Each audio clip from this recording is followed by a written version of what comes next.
পৃথিবীতে অনেক রকমের ব্যবসা আছে, আর পুঁজিপতিরা তার অর্থের জন্য মানুষকে পুঁজি করে মানুষের জীবনকে তারা খেলনার মতন করে চিন্তা করে।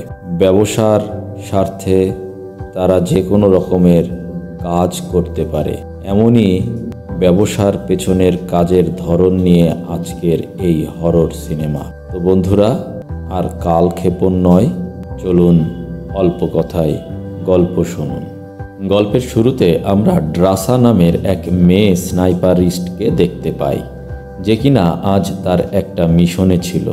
সে অনেক দূরে একটা প্রাইভেট জেট ল্যান্ড করার পর সেখানে থাকা একজন বিজনেসম্যানকে শ্যুট করে। আসলে ড্রাসা তার কাজে অনেক দক্ষ ছিল, তাই সে টাকার বিনিময়ে মিশনগুলো কমপ্লিট করত। এর পরের দিন সে তার পিতার সাথে দেখা করতে যায়, যে কিনা ড্রাসার মায়ের কবরে তার মৃত্যুবার্ষিকী পালনে এসেছে। ড্রাসার কাজের ব্যাপারে তার পিতাও জানত, কিভাবে সে টাকার বিনিময়ে মানুষদের হত্যা করে। তার পিতা বলে সে ড্রাসার জন্য একটা বড় কাজ পেয়েছে, যেটার জন্য ড্রাসাকে পুরো 1 বছরের জন্য একটা বিশেষ মিশনে যেতে হবে, আর এর বদলে ড্রাসা এত টাকা পাবে যেটা দিয়ে তাদের পুরো জীবন কেটে যাবে।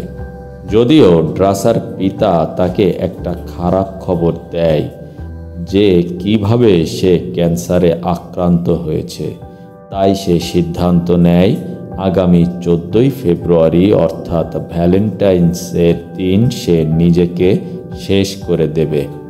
এখন যেহেতু ড্রাসা 1 বছর ধরে নিজের মিশনে থাকবে, তাই তার পিতা তাকে 14 ফেব্রুয়ারি তার জন্য ক্যান্ডেলস জ্বালাতে বলে। অন্যদিকে একজন এক্স মিলিটারি সোলজার লিভাইকে দেখা যায়, যে কিনা প্রতিদিনের মতো নিজের ঘুম থেকে হঠাৎ জেগে ওঠে, কারণ সে তার ডিউটিতে অনেক মানুষের প্রাণ নিয়েছে, যার কারণে এখন তার ভালোভাবে ঘুম হয় না। সেও তার ইউনিটের সবচেয়ে দক্ষ একজন স্নাইপারিস্ট ছিল। সে খুব দূরের টার্গেটকে শেষ করতে পারত। আজ হঠাৎ তাকে মিলিটারিতে ডেকে আনা হয়, যেখানে ব্রেথ নামের একজন এজেন্ট তার জন্য অপেক্ষা করছেন। সেও লিভাইকে বড় একটা অফার দেয়। সে লিভাইকে বলে পুরো 1 বছর একটা সিক্রেট মিশনে যেতে হবে, এর বদলে তাকে লাখ লাখ ডলার দেওয়া হবে, যার পরে তার লাইফে আর কোনো দিনও টাকার অভাব থাকবে না। লিভাই অবাক হয়, কারণ এত টাকা এমন কোন মিশনের জন্য দেওয়া হচ্ছে। ব্রেথ বলে লিভাই একা, সে বিয়েও করেনি, সে কোনো নেশাও করে না, তাই এই কাজের জন্য সে উপযুক্ত। এছাড়াও অতীতে সে 200টিরও বেশি লক্ষ্যবস্তুকে শেষ করেছে, তাও অনেক দূর থেকে। এর কয়েক ঘন্টা পর লিভাই যখন চোখ খোলে, তখন তাকে একজন সোলজার এসে বলে লিভাই তার লোকেশনের অনেক কাছে পৌঁছে গিয়েছে। এখন তাকে বিমান থেকে ঝাঁপ দিয়ে 40 কিলোমিটার উত্তরে যেতে হবে। সেখানে তাকে এই মিশনের পুরো ডিটেলস বলা হবে। এখন লিভাই এই জায়গার ব্যাপারে কিছু জানে না। সে এখন কোন জায়গায় আছে, সোলজার তার ফোন, ঘড়ি, পাসপোর্ট নিয়ে সেটাকে সেফলি সিল করে তার মিশনের লোকেশনে যেতে বলে। লিভাই এখন এটাই করে। সে প্রথমে প্লেন থেকে ঝাঁপ দেয় আর পাহাড়ে ল্যান্ড করে, এবং সেখান থেকে উঁচু উঁচু পাথর বেয়ে 40 কিলোমিটার উত্তরে যেতে থাকে। সে ওই সোলজারের বলা লোকেশনে পৌঁছে যায়। এখানে জেসপার নামের এক সোলজার লিভাইকে দেখে খুশি হয়। সাথে সে বলে কিভাবে সে গত 1 বছর ধরে এখানে ডিউটি করেছে। তাকেও এজেন্ট ব্রেথ লক্ষ ডলারের বিনিময়ে পাঠিয়েছিল। সো লিভাই যেহেতু আগামী 1 বছরের জন্য এখানে চলে এসেছে, তাই সে নিজের ঘরে যেতে পারবে। আর এতদিন ডিউটি করে সে যত পরিমাণ টাকা কামিয়েছে সেগুলো দিয়ে সে পুরো জীবন আয়েশে কাটাবে। লিভাই জিজ্ঞাসা করে এখানে তাকে কি করতে হবে। এছাড়াও সে জানে না এটা কোন জায়গা বা এটা কোন দেশ।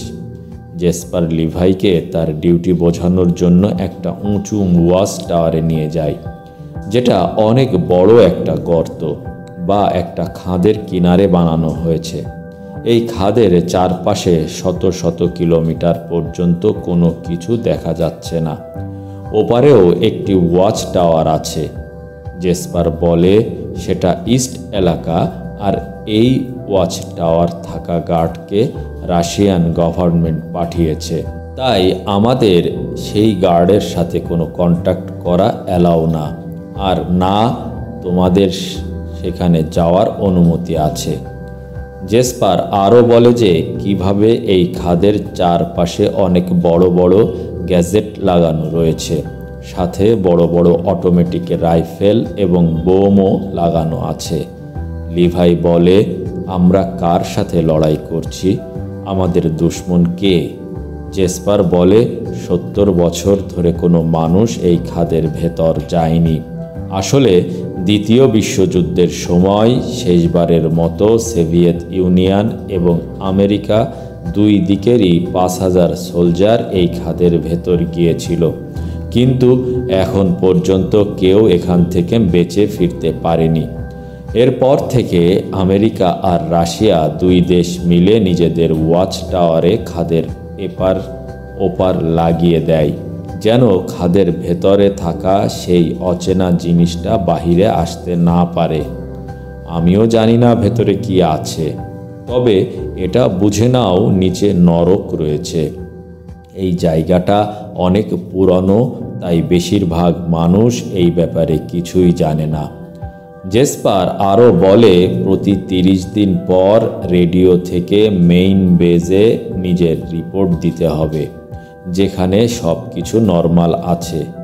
এছাড়াও যদি এখানে কোনো গণ্ডগোল হয় তাহলে লিভাই মেইন বেজে অ্যালার্ট পাঠিয়ে দেবে। এখন জেসপার লিভাইকে সে সমস্ত তথ্য দিয়ে দিয়েছে যেগুলো সে নিজে জানতো, আর এসব তথ্যগুলো জেসপারকেও তার আগের গার্ডটা জানিয়েছিল। অর্থাৎ এই তথ্যগুলো একজন গার্ড পরবর্তী গার্ডকে ট্রান্সফার করে দেয়। এখন জেসপার লিভাইকে গুড বাই বলে নিজের ডিউটি শেষ করে ঘরে যেতে থাকে। সে অনেক দূরে চলে আসে, যেখান থেকে এজেন্ট ব্রেথের হেলিকপ্টার তাকে পিক করবে। কিন্তু এখন সারপ্রাইজিংলি হেলিকপ্টার উপরে যেতেই জেসপারকে গুলি করে নিচে ফেলে দেওয়া হয়। অর্থাৎ গত 70 বছরে এখানে আসা প্রতিটি সোলজারকে তারা এভাবেই টাকার লোভ দেখিয়ে এনে 1 বছর পর তাদের মেরে দেয়, যেন বাহিরের দুনিয়ায় এই জায়গাটার সত্যটা জানতে না পারে কেউ। এখন এই জায়গায় এমন কি রহস্য লুকিয়ে আছে যেটার জন্য এত কিছু করা হচ্ছে?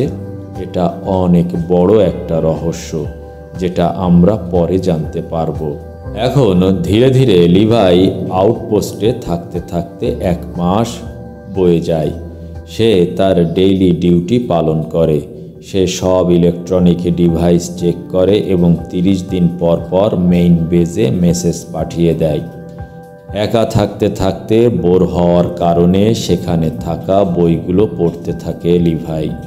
তবে একদিন সে নোটিস করে যে টাওয়ারের একটি দেয়ালে কিছু লেখা রয়েছে। আসলে লেখাগুলো তাদের, যারা এখানে ডিউটি করে গিয়েছে। যদিও লিভাই এখন জানে না এখানে ডিউটি করা প্রত্যেকটি সোলজারকে 1 বছর পরই মেরে ফেলা হয়েছিল কিনা। সেই দিন লিভাই ইস্ট টাওয়ার থেকে কিছু আওয়াজ শুনতে পায়। যখন সে দূরবীন দিয়ে দেখে তখন সে একটা মেয়েকে দেখতে পায়, যেটা আসলে ড্রাসা ছিল। হ্যাঁ, লিভাই এর মতো তাকেও এই কাজের জন্য বাছাই করা হয়েছে। ওপারে রাশিয়ান এবং এপারে আমেরিকান পাহারা দিচ্ছে। এখন সামনের কয়েকদিন তারা দুজনে নিজেদের টাওয়ার থেকে একে অপরকে দূরবীন দিয়ে দেখতে থাকে। এমনিতে তাদের কাছে ফোন বা বাকি কিছুই ছিল না। এছাড়াও তাদের থেকে শত শত কিলোমিটার দূরে কোনো কিছু নেই, তাই স্বাভাবিকভাবে তারা একাকিত্ব ফিল করছিল। এভাবে তারা দুজনে নিজেদের ডিউটি করতে করতে আরও 1 মাস পার করে দেয়।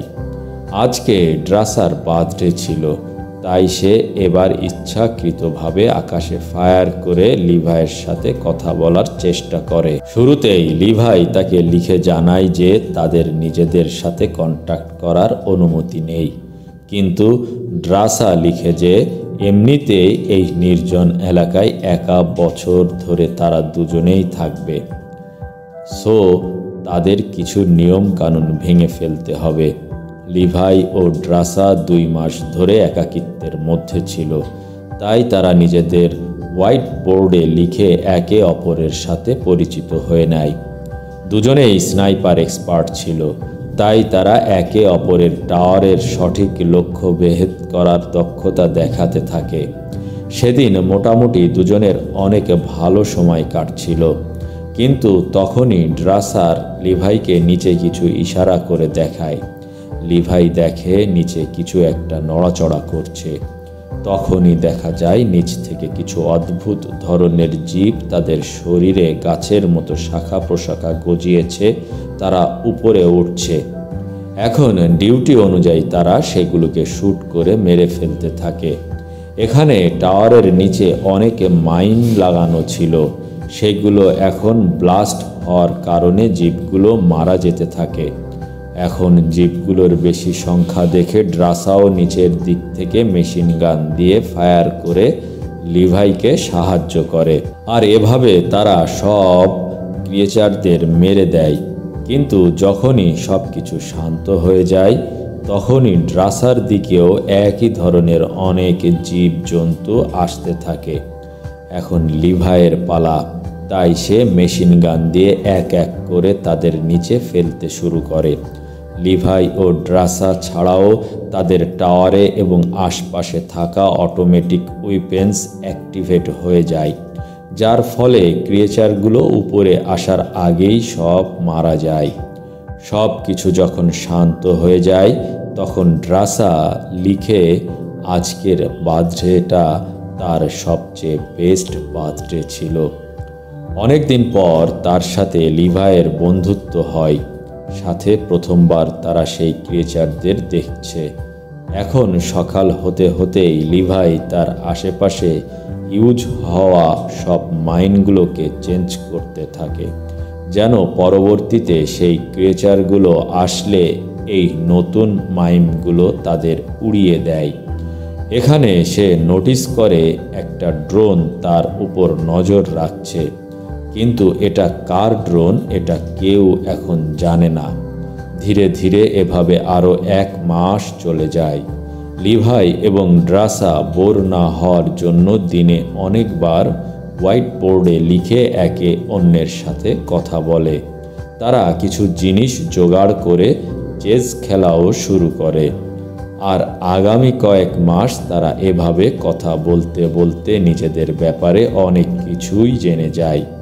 যদিও তাদের বলা হয়েছে কন্ট্যাক্ট না করতে, কিন্তু মানুষের অভ্যেস এমন যে তারা একা থাকতে পারে না। যাই হোক, এভাবে সময় যেতে থাকে। 14ই ফেব্রুয়ারি চলে আসে। ড্রাসার আজ অনেক দুঃখ, কারণ এই সিক্রেট মিশনের কারণে সে তার পিতার শেষ সময় সাথে থাকতে পারছে না। দূর থেকে লিভাই ব্যাপারটা জেনে যায়। পুরো রাত লিভাই আর ড্রাসা দুজনেই ঘুমায় না, আর সকাল হলেই লিভাই সিদ্ধান্ত নেয় যে কিভাবে সে ইস্ট সাইডে ড্রাসার কাছে যাবে। যদিও এটা অনেক বিপজ্জনক হতে পারে, কারণ মাঝখানে অনেক বড় একটা খাদ ছিল, যেখান থেকে যে কোনো সময় ক্রিয়েচাররা বের হয়ে আসতে পারে। লিভাই ঝুঁকি নিয়ে একটা কেবল ইস্ট সাইডে পাঠানোর চেষ্টা করে, যদিও ড্রাসা এতে অনেক খুশি হয়, কারণ লিভাইয়ের সাথে সে এতদিন শুধু লিখে কথা বলেছিল, আজ সে ফাইনালি তাকে সামনাসামনি দেখতে পারবে।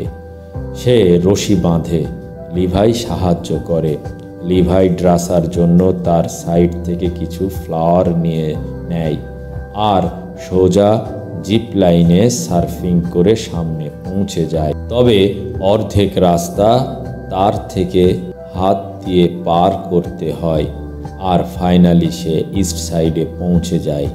এখানে তারা দুজন প্রথমবার একে অপরকে অনেক কাছ থেকে দেখে। আজকের পুরো দিন তারা একসাথে কাটাবে আর সকাল হলে লিভাই তার টাওয়ারে চলে যাবে। এরপর যখন লিভাই গোসল করছিল তখন ড্রাসা তার কাপড়গুলো একটু দূরে রেখে দেয়।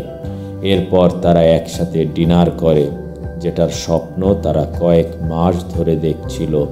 এখানে তারা কথা বলার সময় জানতে পারে দুজনকে এই ডিউটির ব্যাপারে আগে থেকে কিছুই বলা হয়নি। এমনকি তারা এটাও জানে না তারা এখন পৃথিবীর কোন জায়গায় অবস্থান করছে। লিভাই বলে খাদের নিচে কি হতে পারে, হয়তোবা সেখানে অন্য দুনিয়ার পোর্টাল রয়েছে। যাই হোক, রাত হতে হতে তারা একে অপরের অনেক কাছে এসে যায়। সহজ ভাষায় তারা একে অন্যকে ভালোবেসে ফেলে। এখন পুরো রাত কাটানোর পর লিভাই সিদ্ধান্ত নেয় কিভাবে সে প্রতি সপ্তাহে এখানে আসতে পারবে। কিন্তু সে যখন আবার তার টাওয়ারে ফিরে যাচ্ছিল তখন তার সাইডে সেই ক্রিয়েচরদের ডিটেক্ট হওয়ার কারণে একটা মাইন্ড ফেটে যায়, যেটাতে লিভাইয়ের রশি ছিঁড়ে যায় আর সে নিচে পড়ে যায়। তবে সে পড়ে যাওয়ার আগে সে নিজের প্যারাশুট খুলে ফেলে। তাই ড্রাসা তার প্যারাশুট আর উইপেন্স নিয়ে সোজা লিভাইয়ের পেছনে কাঁধে ঝাঁপিয়ে পড়ে। ড্রাসা প্রথমবার এই কুয়াশাচ্ছন্ন গভীর খাদে নামছিল। এখন কিছু না দেখার কারণে সে সোজা প্রবাহিত হতে থাকা পানির মধ্যে ল্যান্ড করে। সে কোনো মতে নিজেকে প্যারাশুট থেকে ছাড়িয়ে বাহিরে বের হতে থাকে।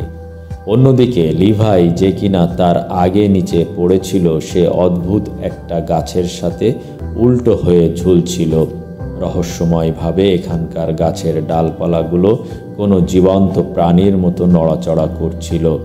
যেখান থেকে একটা কিছু লিভাইয়ের কাছে আসছিল, তখনই লিভাইয়ের হুঁশ এসে যায় আর সে তার গান দিয়ে ফায়ার করে নিচে চলে আসে।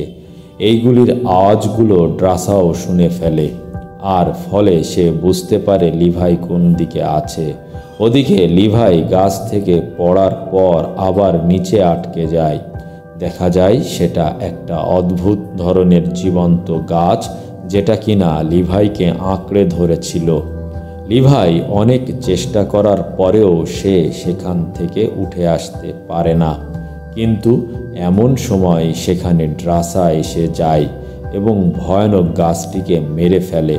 তবে লিভাই তাকে দেখে একদম অবাক হয়ে যায় যে ড্রাসা তার জন্য এমন ভয়ানক একটি জায়গায় লাফ দিয়েছে যেখান থেকে কখনো কোনো মানুষ জীবিত ফেরেনি এর আগে। এবার তারা দুজন মিলে সেই জায়গা থেকে বের হওয়ার সিদ্ধান্ত নেয়। তারা একসঙ্গে সামনের দিকে এগোতে শুরু করে, কিন্তু তখনই ভয়ানক সেই ক্রিয়েচাররা তাদের উপর হামলা শুরু করে, যাদের হোলম্যান বলা হয়।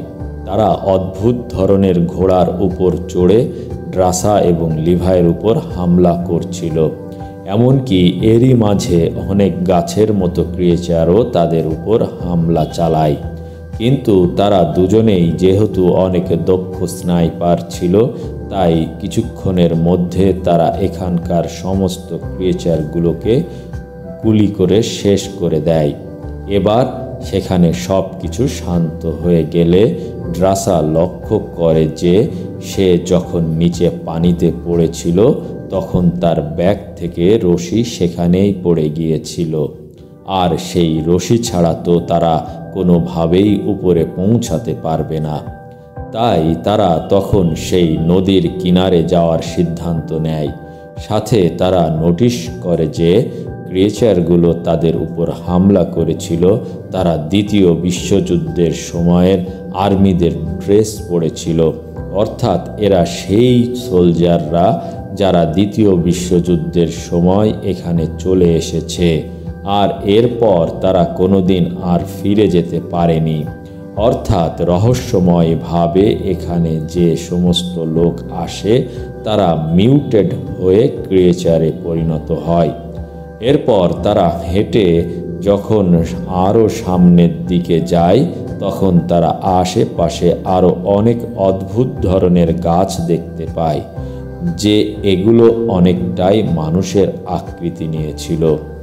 সাথে এখানে এক ধরনের কুয়াশা ছিল, যেটার জন্য সব কিছু খুব একটা দেখা যাচ্ছিল না। এমনকি উপর থেকে সূর্যের কোনো আলো এখানে পৌঁছতে পারে না। একটি জায়গাতে এসে তারা বুঝতে পারে যে এটা একসময় অনেক বড় একটি শহর ছিল, কিন্তু এই শহরটি অনেক কারণে পুরোপুরিভাবে ধ্বংস হয়ে গিয়েছে। এখন বিপদের আশঙ্কা করে তারা একটি চার্চে ঢুকে পড়ে, যেখানের ভেতর অনেক কঙ্কাল ছিল। লিভাই বলে এরা হয়তো সেই সোলজাররা যারা নিজেদের মিউটেড হওয়া থেকে আটকানোর জন্য নিজেদের প্রাণ দিয়েছে, কারণ অনেক সোলজারদের ভেতরে এমন এক দায়িত্ববোধ থাকে যেটার মাধ্যমে তারা চায় না তাদের মাধ্যমে কারোর ক্ষতি হোক। এদিকে ঠিক ওই সময় তাদের উপর ভয়ানক এক মাকড়সা আক্রমণ করে। আসলে এই জায়গাটির পশু পাখি, গাছপালা, মানুষসহ তারা প্রত্যেকেই মিউটেড হয়ে ভয়ানক ক্রিয়েচার হয়ে গিয়েছে। এদিকে দেখতে দেখতে সেখানে অসংখ্য মাকড়সা চলে আসে। লিভাই এবং ড্রাসা তাদের শ্যুট করে মারতে থাকে, কিন্তু ঠিক এ সময় আরও ভয়ঙ্কর প্রাণী চলে আসে সেখানে। তারা লড়াই করতে চার্চের একটি দেওয়াল উড়িয়ে দেয়, আর দুজনেই ফাইনালি সেখান থেকে বাহিরে বের হয়ে আসে। তবে বিপদ এখনও শেষ হয়নি, কারণ এখানকার গাছপালা থেকে শুরু করে পোকামাকড় পর্যন্ত সব কিছুই মিউটেড হয়ে গিয়েছে, আর এরা তাদের সবার জন্য খাবার। তাই তাদের উপর যে কোনো দিক থেকে অ্যাটাক হতে পারে। দুজনেই চলতে চলতে একটা পুরানো ল্যাবের কাছে এসে পৌঁছায়, যেটাকে সুরক্ষিত মনে করে তারা। এরপর তারা ভিতরে প্রবেশ করে আর দরজাটাকে লক করে দেয়, যেন পেছন থেকে আর কোনো ক্রিয়েচার তাদের উপর অ্যাটাক না করে। আশপাশের পরিস্থিতি দেখে তারা বুঝতে পারে যে এটা অনেক পুরনো একটি সায়েন্স ল্যাব, তাই এখানে প্রচুর পরিমাণে কেমিক্যাল পড়েছিল। সেই সাথে সেখানে পুরনো অনেক গ্যাজেট এবং একটি জেনারেটর ছিল। তারা তখন সেখানকার জেনারেটরকে অন করে, যেটা এখন একদমই ভালো ছিল। এরপর তারা সেখানে পড়ে থাকা একটি প্রজেক্টর অন করে, যাতে তারা এই জায়গাটির ব্যাপারে কিছু জানতে পারে। এবার প্রজেক্টর অন করলে সেখানে অনেক পুরনো একটি ভিডিও চালু হয়, যেখানে অন্য দেশের একজন ডাক্তার অনেক গুরুত্বপূর্ণ কিছু কথা বলছিল। সে বলে যে এখন পৃথিবীতে এমন একটি সময় চলছে যখন আমেরিকা এবং সোভিয়েত ইউনিয়নের মধ্যে ব্যাপক পরিমাণ লড়াই হচ্ছে, আর এই লড়াই জেতার জন্য দুটো দেশই সব কিছু করতে প্রস্তুত আছে। তবে তারা এখানের এই খাদের প্রজেক্টটি একসাথে করার সিদ্ধান্ত নিয়েছে। আসলে কিছু সায়েন্টিস্ট মিলে, যেখানের মধ্যে এই মহিলা সায়েন্টিস্টও ছিল, তারা এই সিক্রেট জায়গায়, যেটা একসময় একটা শহরের মতন ছিল, তারা এখানে এসে নিউক্লিয়ার বোম থেকেও বড় কিছু একটা উপর এক্সপেরিমেন্ট করছিল, যার পরে পৃথিবীর কোনো দেশ তাদের সামনে টিকতে পারবে না।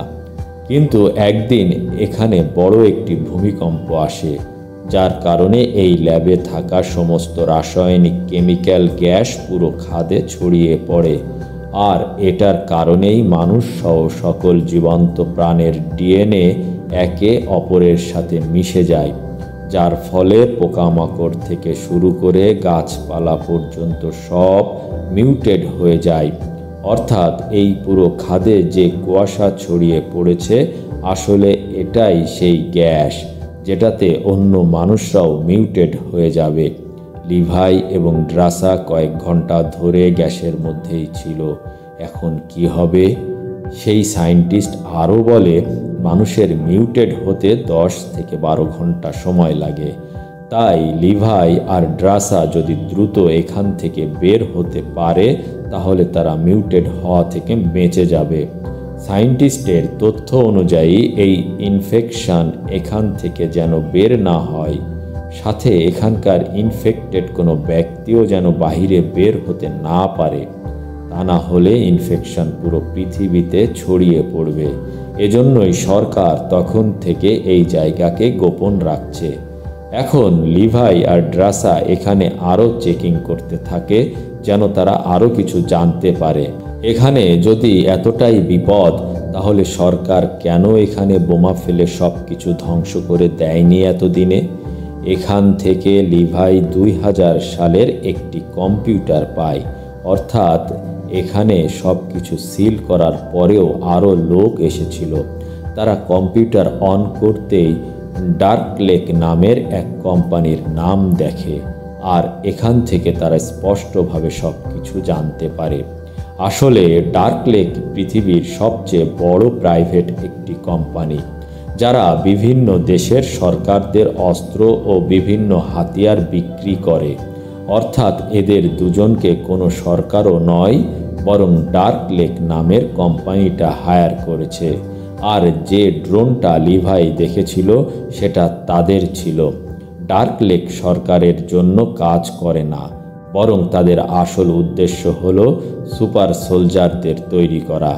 আর এখানে যে মিউটেশন হয়েছে এটাতে তাদের উদ্দেশ্য সফল হওয়া সম্ভব।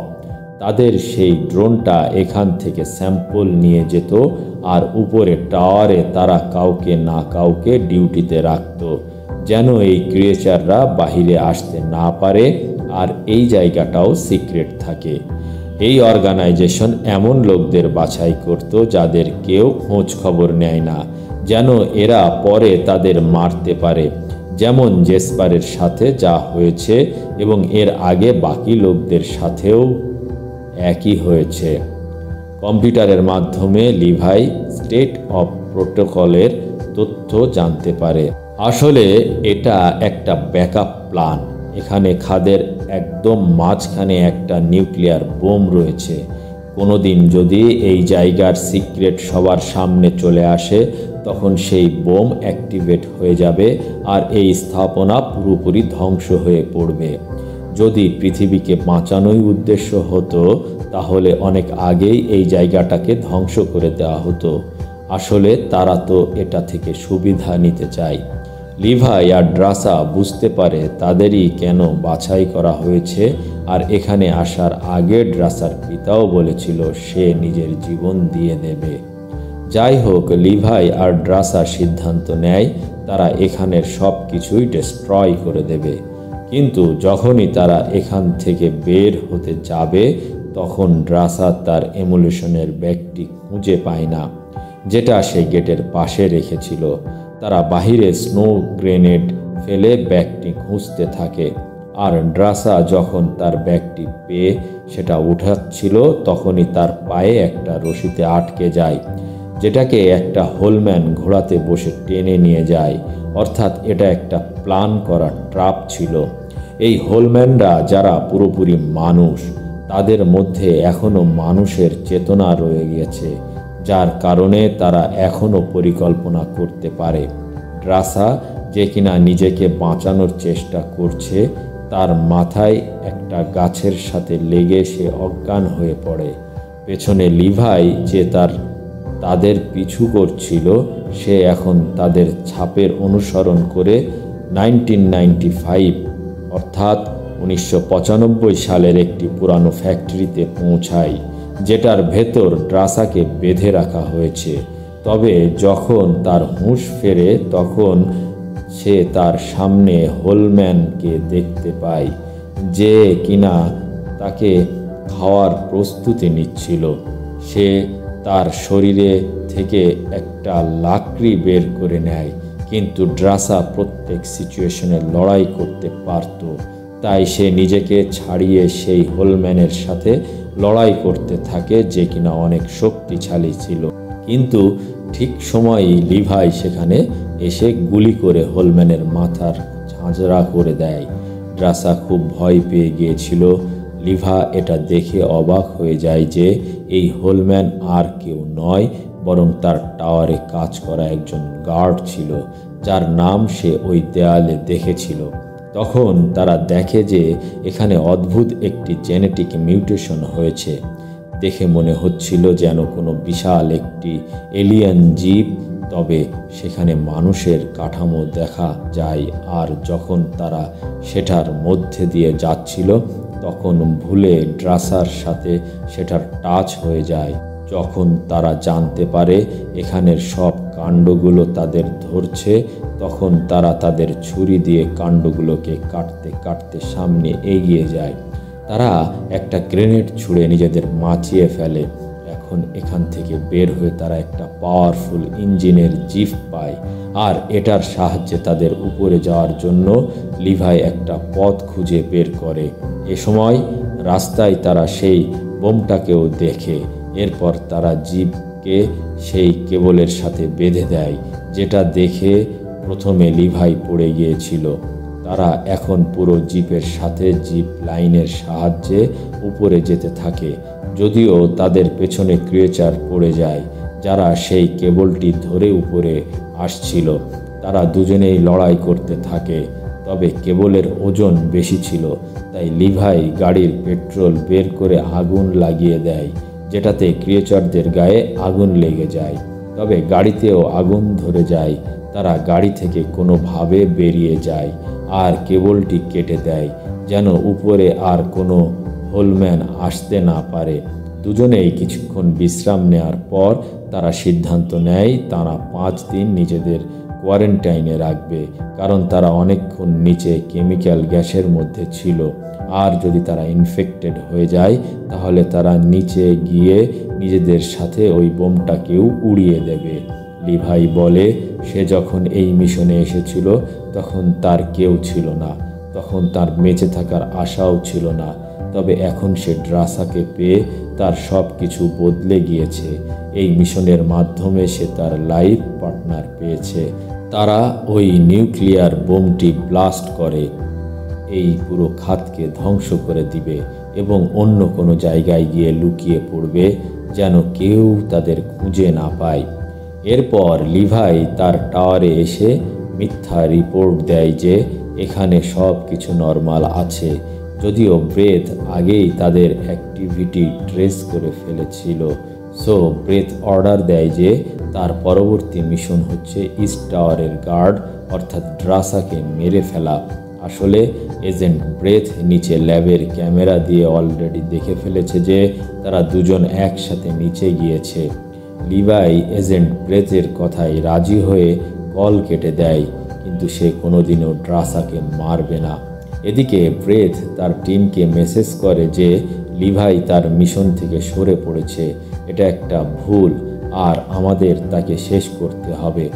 এর পরদিন সে যখন তার টিমের সাথে টাওয়ারে পৌঁছায়, তখন লিভাই সেখানে ছিল না। আসলে সে আর ড্রাসা আশপাশে বোম লাগিয়ে দিয়েছিল। লিভাই আর ড্রাসার জঙ্গলের দিকে পালাতে থাকে। তারা আগে থেকেই সব প্ল্যান করে রেখেছে।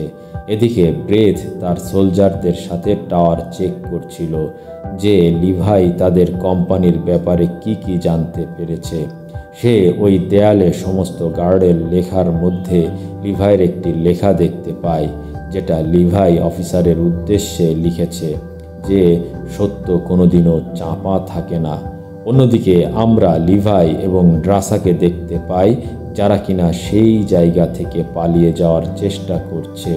তবে অফিসার ও ড্রোন তাদের পিছু করতে শুরু করে, যেগুলো তাদেরকে শ্যুট করছিল, কিন্তু তারা দুজন মিলে প্রত্যেকটি ড্রোনকে শেষ করে দেয় এবং এরপর তারা খাদের কাছে যে বোমগুলো সেট করেছিল সেইগুলোর মধ্যে দূর থেকে শ্যুট করতে শুরু করে।